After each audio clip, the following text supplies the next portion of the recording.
If I'm exporting to China, Shanghai in China, I'm exporting to Shanghai in China, and I'm exporting to a very big company in China.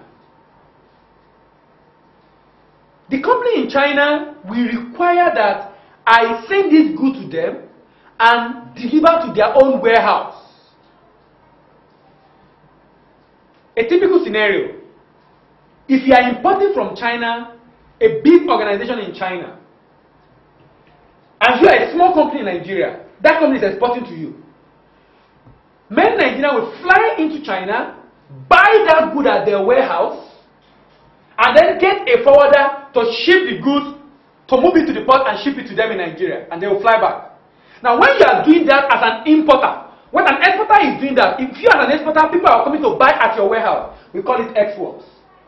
It's coming to buy at your warehouse. If you as an exporter have to deliver the goods at a particular location, maybe I'm delivering now as an exporter, I want to export, I'm delivering now to, let's say, Lilliput Container Terminal.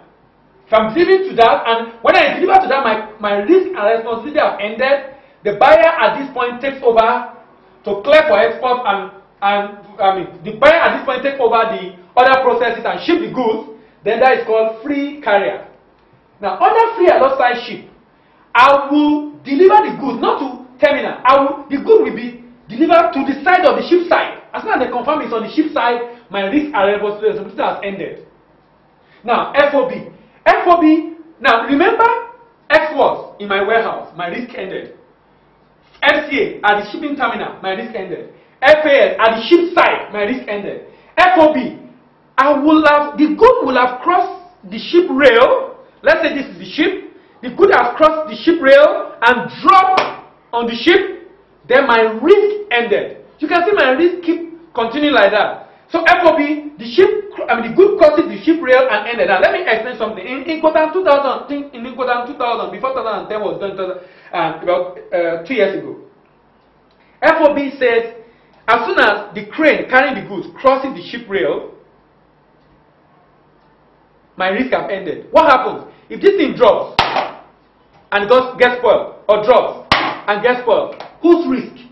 It's confusing, am I right? Of course, confusing. So, because it said if it crosses the ship rail, it's not saying if it has dropped. That means if this thing drops now, because it just crosses the ship rail, if it drops, it across the ship rail, but if it drops and slides back and falls down, whose risk?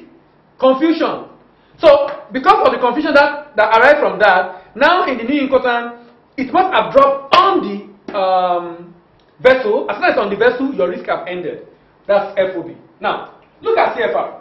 CFR, I will drop the good on the vessel. That's where my risk and responsibility have ended. But I will bear the cost of transport to destination. Under CIF, I will drop the good on the vessel. That's where my risk and responsibility have ended. But I will bear the cost of transport to destination and the cost of insurance to destination.